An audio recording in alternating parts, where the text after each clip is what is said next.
You hear it all the time, right? Live a healthy lifestyle. Eat your veggies, get some exercise. It sounds so simple, but if it's really that easy, why do so many of us struggle with it? Well, today we're going to dig into that. We're going to uncover why our health choices are shaped by so much more than just what's on our plate. So let's pull back the curtain and see what's really going on. First up, let's just talk about what's at stake here. Take a look at this number. 80%. That is the percentage of heart disease cases that are preventable just through lifestyle changes.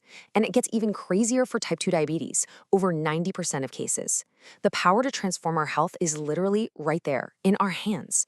We know what the solutions are. So, what is getting in the way? And that really is the million-dollar question for this whole explainer. The answer isn't just about willpower or personal discipline, not even close. It's actually this complex ecosystem of hidden forces, from our own thoughts all the way out to the world we live in. So together, we're going to zoom out layer by layer to really see the whole picture. Okay, let's start at the very core, the individual, us. I think most of us kind of feel like our health is fundamentally our own responsibility, right?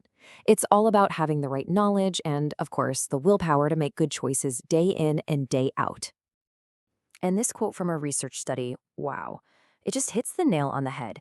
The belief is that if your body isn't healthy, it's because you messed around. You just lacked the self-discipline. But I mean, is it really that black and white? Well, when researchers actually ask people, hey, what's stopping you? The answers probably sound pretty familiar. It's that classic lack of willpower. It's being too tired or lazy or just plain busy or, just really loving sweets. But it's also about being confused. People worry they're going to injure themselves exercising, and they are constantly bombarded with health messages that say completely opposite things, especially on social media. And you can see exactly how confusing this gets when you look at the details. Okay, so take two of the most scientifically backed diets for heart health out there. The Mediterranean diet is all about olive oil and nuts, but then the DASH diet focuses on low-fat dairy. One says, moderate sodium is fine. The other is super strict about it. Now, both of these are great, but if you're just someone trying to eat healthy, looking at this, it can be totally paralyzing. But it turns out it's not just an inner game we're playing. So let's zoom out one level and talk about our social circles. The people we eat with, our friends, our family, they have this enormous and often totally invisible influence on the choices we make. I mean, think about this situation. We've all been there. You're out with friends, and someone buys you a sugary drink. Saying no thanks just feels rude, impolite. And that subtle little bit of social pressure is such a powerful force. It can easily knock our best intentions right off track. And this stuff pops up everywhere.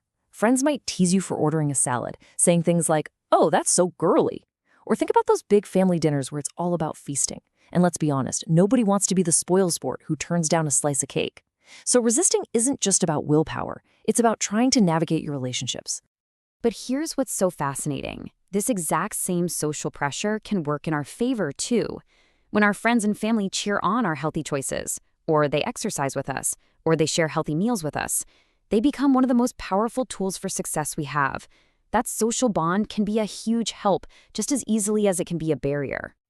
And this just keeps building on itself. So let's zoom out again, this time to the entire world around us. Our physical environment, our workplaces, our cultural traditions. They create this powerful current that's either pulling us toward health or, well, away from it. Someone in a study in Singapore put this dilemma perfectly.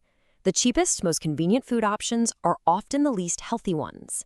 And that creates this direct conflict between what's good for our wallet and what's good for our body. And you start to see this conflict literally everywhere you look.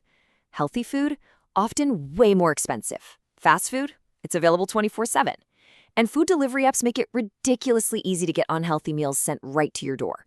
Then you add in cultural traditions built around feasting and the nonstop time crunch of modern life, and the unhealthy choice pretty much becomes the default choice. But hey, just like with our friends, our environment can also be designed to help us out. Research shows that things like having parks nearby and safe walking paths, what experts call healthy built environments, and that's that first bar, make a huge difference. And as you can see, things like workplace wellness programs and health education in schools are also massive facilitators, making that healthy choice just a little bit easier. Okay, for our final zoom out, we have to talk about one of the biggest forces shaping our health today, technology. It is completely changing the game, shifting the entire focus of medicine from just treating disease to actively preventing it in the first place. Experts call this the left shift. See, for decades, medicine has been focused on the right side of the disease timeline. Diagnosis and treatment after you're already sick. But now, the focus is shifting to the left, to the preclinical stage, to risk factors, to promoting health before any problems even start. And this whole new approach is often called P4 medicine. So what does that mean? First, it's predictive, using our data to see risks long before we feel sick. It's preventative, so we can act before a disease ever takes hold. It's personalized, tailoring advice to you and your unique biology, not just some average person. And finally, it's participatory, which means you become an active partner in your own health journey. And what makes this all possible is this incredible new digital toolkit. We've got wearable trackers and apps helping us monitor our activity and what we eat. We've got continuous glucose monitors giving us real-time data. AI is making medical screening better, and telemedicine is making healthcare way more accessible. These tools are putting some serious power into our own hands. But, and this is a big but, technology is a total double-edged sword, isn't it? The same phone that tracks your 5K run can also be used to order a giant, high-calorie pizza delivered to your couch in 10 minutes. So while it gives us these amazing tools for health, it also makes unhealthy habits more convenient than ever before. So, where does all this leave us? We've gone from the depths of our own minds, out through our social circles, into the environment around us, and even into the digital future. Now, it's time to put all the pieces together. What all of this really shows us is that health doesn't just happen in a vacuum. It exists inside what we can call a health ecosystem.